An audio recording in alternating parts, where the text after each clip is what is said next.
Hello again, guys. It's Keith with Bulletproof RC. I'm back with you again to share an update on the Losi 10 SCBE.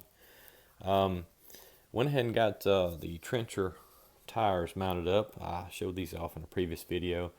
The SCBE wheels are shared with the TLR 22. Losi tries to keep their wheels on all their vehicles the same. Makes it easy if you own several Losi vehicles. They're interchangeable. The bead locks here are fake, but the TLR 22, you can buy the beads for these wheels. They come in black, yellow, and white. I ordered them in white and used some RIT dye to dye them orange. I ordered the tangerine RIT dye, which actually helped me achieve the orange color. Another wheel and tire that does work, I've tried them out, is wheels from the Axial Exo Terra buggy. You have to be careful with what wheels and tires you put on a Losi 10 platform because the hexes are very thin, and if your hex is deep, it'll actually rub on your hubs. But the Exo Terra buggy wheels do work, and everything, the offsets and everything is perfect. It actually isn't a bad look for the vehicle. I actually have another set on the Exo, and when you put these wheels and tires on this vehicle, it definitely makes it look a lot more like an Exo. A couple other things I'm going to do is I'm going to change out the shock tower. In the last video I mentioned that I have an aftermarket shock tower on this car, and it's keeping the body from closing all the way. Apparently the shock tower that's in this vehicle has more meat on the top, and it's just keeping the vehicle, or excuse me, the body from closing and leaving a little bit of exposed chassis underneath. Now it's not a big deal because when it's in motion you don't see it, but it does bother me. So I did order a TLR 2.0 shock tower, which is supposed to be a direct replacement for the plastic shock tower that comes on the vehicle. So hopefully that will allow the body to close completely. Then also, I had another problem that was a nuisance, and that's that the fan, the Sumo Racing top plate fan that I have, I'm catching on this antenna. There we go. The Sumo Racing top plate and fan, actually, that fan is so large that when I'm closing the body, it hits the fan. You can get past that point by just simply flexing the body out, but that kind of bugs me. So I've had this top plate here for a long time. It's the Extreme Racing top plate, and it actually uses a 30 by 30 millimeter versus the 40 by 40 millimeter fan. I ordered up a Yay Racing Tornado fan. These fans are very impressive. They put out probably 4 times as much air as the standard 30 by 30 fan, and actually put out more air than this 30 by 30 that's in this vehicle now. So I should be able to mount this up and then allow room for the body to close, and I won't be losing any cooling capabilities. Lastly, I'm going to put some LED lights on this vehicle. I ordered up the Axial Kit AX80045.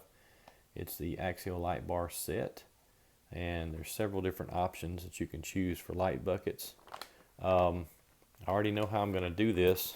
I'm using clamps that are from the Axial Universal light bar kit that you can purchase for 1/10 vehicles.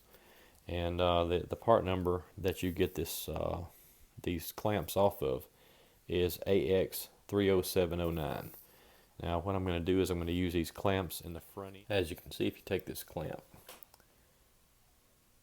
you can slide it over that little rail right there, and you take your light bucket, you run a screw down this clamp and mount your light bucket right underneath. The end product will look very similar to what I have here. As you can see, that's the clamp with the screw that just threads right through it down into the light bucket. and the end product clamps down quite well on this front bumper and light buckets on the front of your vehicle. So that's the plans for the front end. The rear is going to be a lot more simple.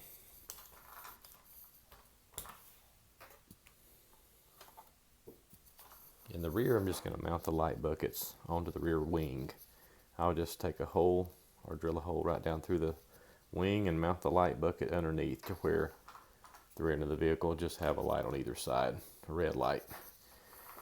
Alright guys, I'm going to get to wrenching and I'm going to come back with you in just a minute to show you the final product. Okay guys, everything has been installed. The axial light buckets installed flawlessly. Everything's good to go there, and it looks like factory production lights. Got the lights in the rear. I just found some little spacers in my bin to bring them down a little bit further. It wouldn't have mattered if I'd put them flush with the wing, but anyway, I think it turned out pretty good. I'll cut them on in a minute and show you the end product. Let's go ahead and raise this up for a second.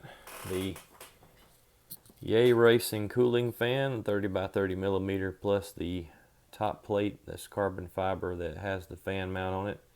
All that installed flawlessly. Now the cage does not hit on the fan when it goes down, so we're good there. As far as the TLR 2.0 shock tower, everything installed great. Bolted right up, of course, no fitment issues at all, but it did not correct the problem. When you lower this body, guys, you gotta fish the antenna through the hole there. Trying to do this with one hand. There, nope, didn't get it. There we go. Anyway, the shock tower, it's not bad. I mean, you know, if I didn't point it out, you may not even notice it, but with this body sitting all the way flush, the chassis is just not completely even. It's closer than it was. I will say that the 2.0 carbon fiber front shock tower is the one that Losi recommends you use it with this vehicle if you upgrade. And it does get closer, but there is a difference in the way it sits versus front to back. You know, like I said, probably not something you would even notice, but it is a little bit off. Again, I'm probably pickier than I should be. Let's turn these lights on. I'll show you in action. Find the switch there. There it is. All right. There's your LEDs in action. I think it looks pretty good. Looks pretty factory. And what you're hearing is that Yay Racing fan. That thing is crazy.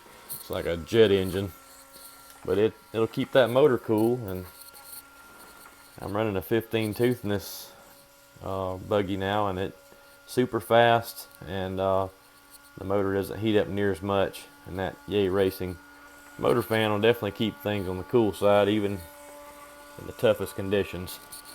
But anyway, guys, that's the updates for today, and I hope you liked them. As always, the shoe fits, guys. Like and subscribe, and have a great day.